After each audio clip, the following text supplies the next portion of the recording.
This show is made possible by the San Luis Obispo County Office of Education and the SLOCO Arts Collaborative.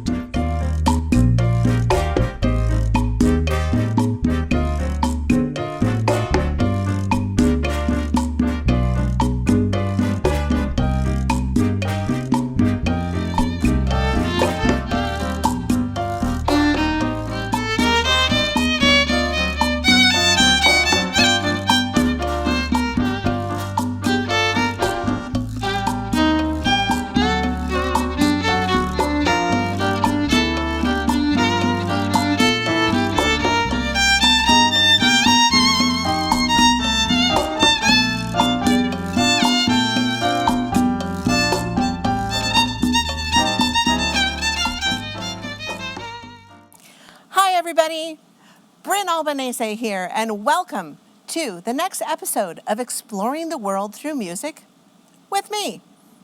I am a professional violinist, multi-genre. That means that I have mastered my instrument through many years of practice and experience. I am classically trained, but I can play just about any type of music on my violin. I have played all over the world, and whenever I return from my travels, I always seem to bring a little bit of that wonderful world experience back with me, mostly in the form of music. Today, I thought it would be fun to focus a little bit on Latin America and some of the music that it celebrates. You know, it literally would take hours and hours, days and days, and maybe even weeks to visit every style of music that comes from this area of the world. So today's episode, we will visit just 5 of the most popular, more modern styles: the samba, the bossa nova, the tango, the salsa, and Latin fusion jazz. Let's head down the globe to the continent of South America to visit the country of Brazil first. The European influence on Brazil was enormous, and mostly from the countries of Portugal and Italy. In the 100 years from 1872 to 1972, at least 5.35 million immigrants came to Brazil. There are over 20 different styles of music that exist in that country alone, the country of Brazil. So you can imagine how much the culture gets bashed together and you get all these really cool styles of music. The first one we're going to talk about is the samba. It is the most well-known in Brazil, and it's associated with one of the largest and most colorful parades in the world, Carnival. Let's experience a little bit of this right now.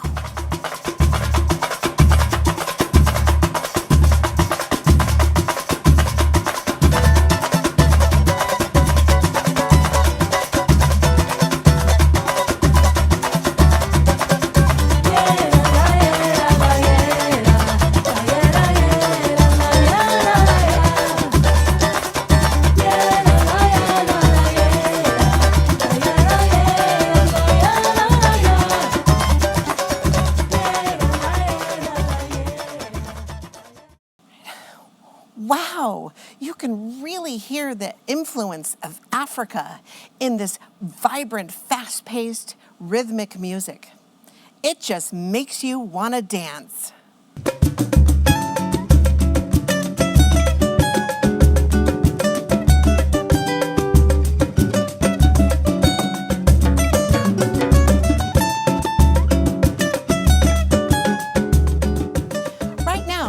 We're going to focus on a close cousin of the samba, the bossa nova. This style is a slower and calmer type of samba. Often you will hear it mixed with elements of jazz. It definitely is a genre all its own. I am going to demonstrate on my violin along with the next tune. Many people often describe this music as kind of dreamy. So I would like you to now close your eyes, open your mind, and paint your own picture of where you might hear this tune. Let's have a listen.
Wow, what a beautiful tune.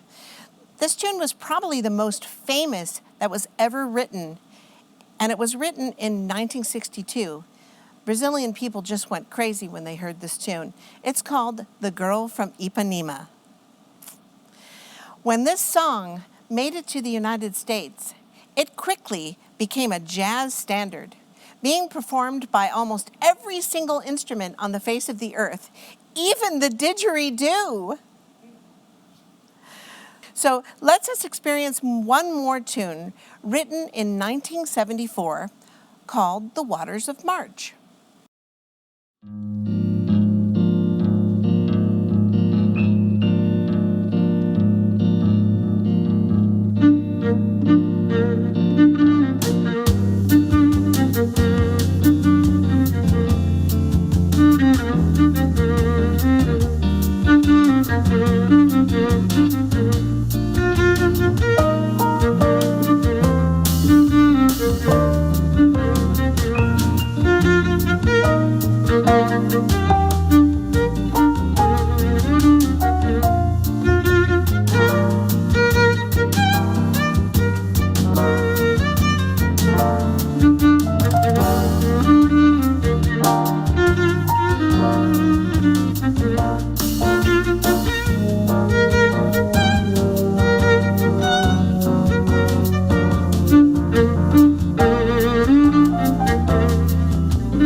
we are going to now head down further on the globe from Brazil to Argentina, specifically a city called Buenos Aires, where we are a witness to the birth of the tango. It is a dance that has influences from Africa, Native American, and European culture. It began in the working class neighborhoods of Buenos Aires, and almost instantly it became one of the most talked about and popular dances of its time. When the tango began to spread internationally around 1900, most dances were still quite controlled and practiced, reserved and rather formal. The tango has grit to it, especially the street dancing type. The combination of many cultural influences in tango was new and unusual to most of the Western world. Dances such as these were highly controversial, and people talked about them a lot. Oftentimes, folks gathered in secret to practice this most expressive form of dance. In some parts of the world, the tango was even banned. In mid to late 1900s, a newer style, sometimes called tango nuevo or new tango, was popularized after 1980 by a younger generation of musicians and dancers. Astor Piazzolla, a composer and virtuoso of the bandoneon, really began this new type of tango. The bandoneon is a close cousin of the accordion, or as many call it, the stomach Steinway. The bandoneon played a major role in the innovation of traditional tango. It is slenderer and longer, and it can have a very warm tone when played with expertise. It can be so soft that you can barely hear it, and then extremely loud. So contrasts of this instrument are enormous, which you will hear in the next presentation. There are many different styles of tango dancing today, and tango is considered one of the most sophisticated and elegant forms of dance in ballroom dancing competitions around the world. I am so excited to introduce some guests that we have here today. We are so incredibly lucky to have two professional competitive ballroom dancers. Vasily Golovin is an international champion ballroom dancer originally from St. Petersburg, Russia. And his dance partner, Jatila van der Veen, who is a multifaceted dancer all on her own. They will be just demonstrating the elegance and passion of the tango from the perspective of the ballroom dancing world and beyond. Vasily and Jatila will be performing to two of the most recognized tangos ever written.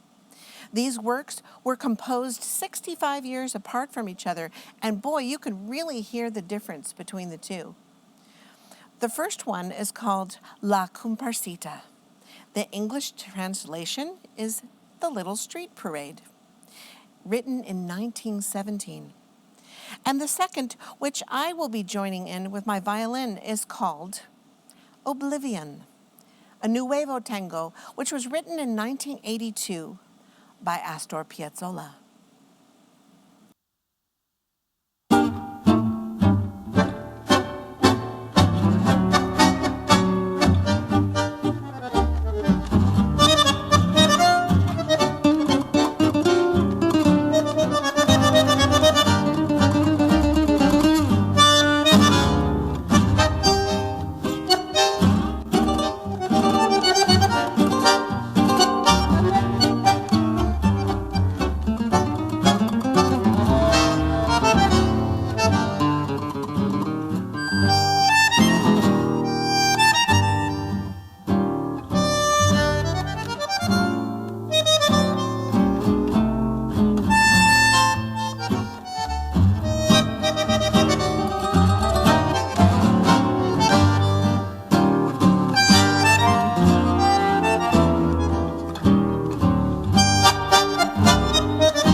Oh my goodness, I am absolutely speechless.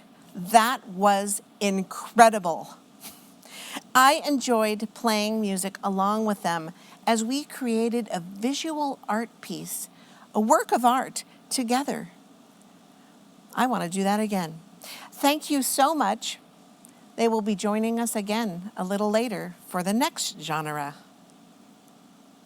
Okay, we're now going to travel to Cuba and learn a little bit about the dance called the salsa. Understanding the origins of the salsa is about as complex as the dance steps themselves. Although the term salsa originated in New York, most believe the dance and music style to have come from Cuba and then came to the U.S., specifically in New York, as Cubans were fleeing from the political regime there at the time. The word salsa itself means spice and is quite appropriate for the dance style that exudes the spicy blend of cultures in which it came. It has a really fun, rhythmic beat, and I want to teach you a little bit about the beat right now. This beat is played with two heavy wooden sticks called claves. The sticks are maybe about that long, beautiful pieces of wood. And as you listen, you will pick up the rhythm in all of the pieces. Every time you hear a Latin piece, you might even pick up this rhythm. And it goes like this. So you can do it like this. So. Ba, ba, ba, ba, ba, ba, ba, ba. Okay? Or you might hear it starting with the slower ones first. Ba, ba, ba, ba, ba, ba, ba, ba, ba, ba. So rest assured, when you start hearing that rhythm, you know there's going to be some music from Latin America. Salsa is actually a blend of several Caribbean music and dance styles, such as the cha-cha, rumba, mambo, cumbia, festejo, and many more. As a result, one cannot really say salsa is from one culture, and it truly has a flavor all of its own. Mild, medium, and hot.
last genre on today's episode is a combination of many of the Latin rhythms that you learned about today, mixed with jazz.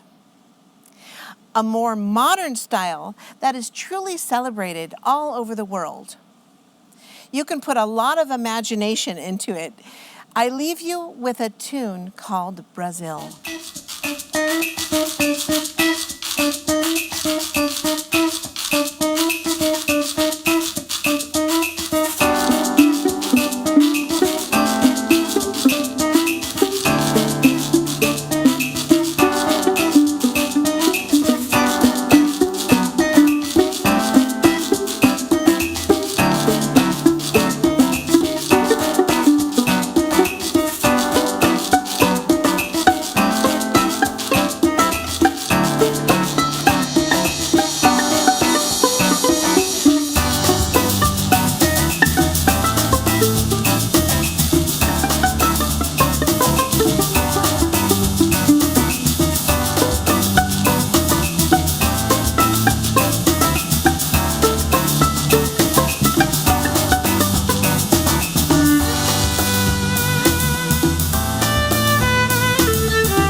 So goodbye for now. Until the next time, thank you for joining me today on Exploring the World Through Music with Brynn Albanese. See you soon, and happy fiddling.